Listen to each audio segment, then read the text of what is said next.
ng hold up pero walang napala. Sa Caloocan, dalawang suspect ang tinangkang mambiktima pero hinabol at binangga ng TNVS driver. Sakto pang may mga pulis sa paligid kaya huli agad ang isa.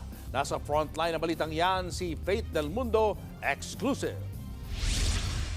Parang pelikula ang hold-up-ang nasa pool sa CCTV kahapon sa MacArthur Highway sa Caloocan. Makikita ang isang rider at kasama niyang lalaki na may inaabangang target. At nang dumating nga ang biktima, pinagkaisahan, tinutukan ng baril at tinangay ang bag. Pero may plot twist. Saktong dumaan ang isang matapang na TNVS driver, hinabol niya ang motor ng mga suspect at binangga.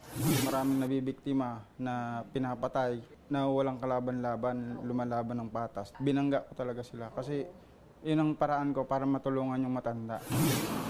Nagkataon pang may mga pulis sa paligid kaya huli agad ang isa sa mga hold-upper. Nakatakas naman yung isa. Nabawi ang bag na may lamang 152,000 pesos, pati na ang motorsiklo at baril na replika ng pala.